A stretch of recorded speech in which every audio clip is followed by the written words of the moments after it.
So I do think you're everyone's favorite reverend. I just think, Democrats, Republicans, Independents, all along. Well, everybody's always welcome to church. Well, there we go. Before we get to all of the things happening on the Hill and the government shutdown, I do want to ask you about Senator Bob Menendez. The governor of New Jersey has called on his resignation, including as well as other state officials in New Jersey. Senator Fetterman just a while ago called on his resignation. What about you? Well, listen, those of us who are elected to serve in high office, I see it as a public trust. It's something I take very seriously. We ought to conduct ourselves with integrity. And we'll watch and see how this plays out. So you don't think Senator Menendez should resign at this point? I'm squarely focused on the people of Georgia. I do think that there are enough smart people in New Jersey to figure out who should represent them. All right, let's talk about Senator Schumer. I explained the measure, basically, that Senator Schumer is employing. The House passed a bill to fund the FAA. Senator Schumer has already did the motion, filed cloture to change the language a little bit. And if the House does not do their job, this will be the mechanism by which the Senate tries to fund the government. Is this going to work?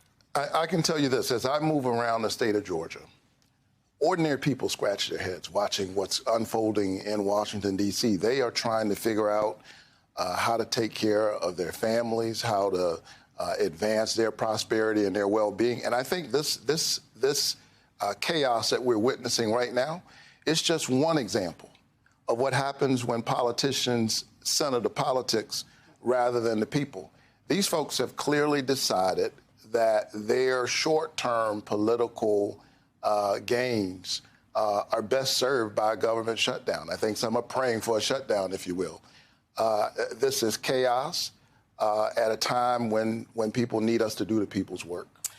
Senator Warnock, there's all this recent polling, and, the Pew Center, it tracks public trust in government. They look at the White House, they look at members of Congress, the Supreme Court. Trust in government across the board is just low. The American people, out there talking to folks in the streets and in communities, many of them feel like just elected officials writ large aren't getting anything done. How are Democrats differentiating themselves here? Because when folks do the polling, it's everybody in Congress is low. Everyone in Congress is not getting things done for the American people. It's not just the Republicans, according to the people out there in the streets. Look, I mean, there is a kind of suspicion out there, not just in politics, but institutions across the board. And I think that this is a moment when we need folks who are focused not just on their gains, but focused on the covenant that we have with one another as an American people. I got involved in politics not because I'm in love with politics. Days like this, I don't like politics very much. But I tolerate it because every now and then you get a chance to do something that's transformational. And when I look at the work that we were able to do last Congress, I'm proud of the people of Georgia for sending me to represent them. It gave us the narrowest of margins. And with that margin, look what we accomplished. We passed the American Rescue Plan. And in that piece of legislation, not only did we support our cities and our small businesses in the midst of a pandemic, we expanded the child tax credit, something that I think we ought to make permanent because it would cut child poverty 40 to 50%. What could be more important than that? We passed a bipartisan infrastructure bill. We passed the largest investment in veterans in a generation. And we passed the first gun safety bill in 30 years. It is saving lives, but not nearly enough. And that's why my panel discussion that you were on earlier this week was focused on this issue. Let's talk about the panel discussion. This is, for folks that don't know, this week is the annual legislative conference of the Congressional Black Caucus Foundation. And at your invitation, I moderated your panel, and it was about gun violence. Quavo was on that panel, a rapper, but someone who has been personally affected by gun violence.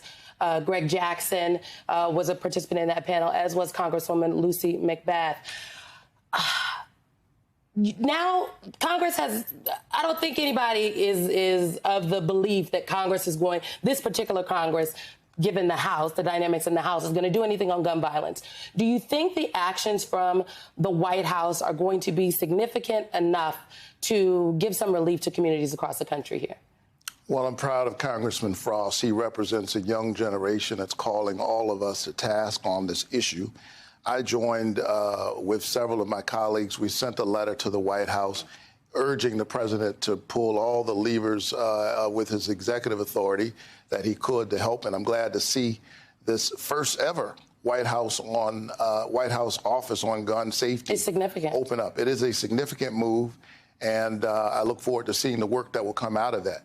But that doesn't let Congress off the hook, and that certainly wasn't the point. We need to pass meaningful, common sense gun safety legislation. And, you know, Simone, as divided as the country is, or as much as we like to talk about how deeply divided the country is, here's the thing. According to a Fox News poll, forgive me for saying that on MSNBC, I don't say it often, but they said that 87% of Americans believe that we ought to pass something that deals with background checks, universal background checks. So that's people on the left and the right. And it's quite extraordinary when 87% of Americans agree on anything. I mean, it's well above 50%. And yet we haven't been able to get any movement on this in the Congress. And I'll tell you what that tells us.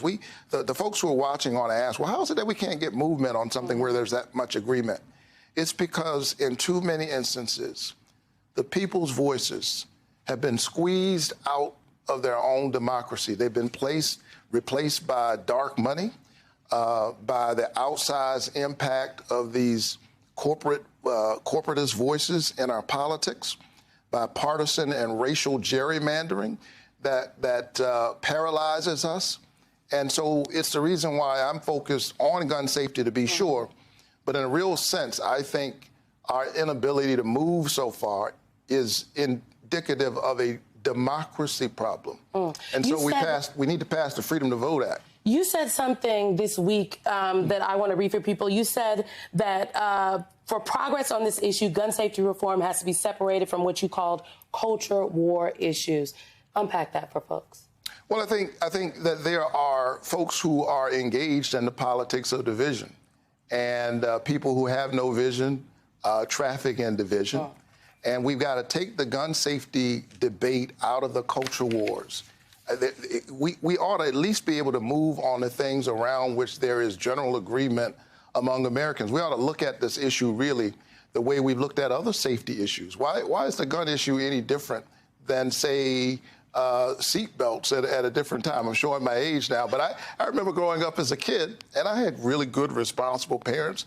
I don't know that we wore seat belts in the 70s. I don't remember hearing that much about car seats. You're younger than me. I wasn't alive in the 70s. Thanks, Simone. But nowadays we look back at those times and we're like, how could we? Oh. And I think that years from now, our children and our grandchildren are going to look back at these times and they're going to ask us, what were you doing when this slow-rolling tragedy of American carnage was unfolding? Because this doesn't happen all over the world in other countries that aren't engaged in war. And we can do better than this. I was on the floor of the Senate when my own children were on. I remember that. Your words on the floor were moving. And we here on MSNBC played your comments in its entirety. I think it really gripped the nation. But Senator, before I let you go, I really want to get your response to what is happening with United Auto Workers. Their expanded strike has come to Georgia. Chrysler workers in Morrow, Georgia, are now on the strike. Do you have any plans to join them on the picket line? I am always in solidarity with workers. Oh. And I resist this idea that somehow you've got to either be pro-business or pro-worker. I mean, that's a ridiculous divide in my thinking. We need businesses to thrive. And here's what I think, contrary to those, again, who engage in these kinds of culture wars. People don't mind working. Stop attacking workers. Stop Are you moralizing. Speaking to Senator Tim Scott? They don't mind working. They just want to participate. They want to enjoy some of the prosperity that they're creating for others. They want a livable wage. They want to be able to take care of their families. They want to have health benefits. They want dignity. Otherwise, they're alienated from their work. And I'm in solidarity with the workers. I understand historically the power of collective bargaining in this country. And I'm hopeful that at the end of the day, the folks who are at the head of our big auto makers, and we make a lot of cars in Georgia, by the way. I'm very proud of what we're doing there. And those who represent labor would be able to come together and stand in a place that makes sense. So in short, in solidarity, want to enter the strike. No answer yet, though, if you're going to the picket line. I am always in solidarity with the workers of Georgia. And look, I came to the Senate as somebody who comes from the activist tradition, and we'll see what's necessary. The people's pastor, Reverend Senator Raphael Warnock, thank you very much for coming in today. Thank you. Good to be with you. Appreciate your time.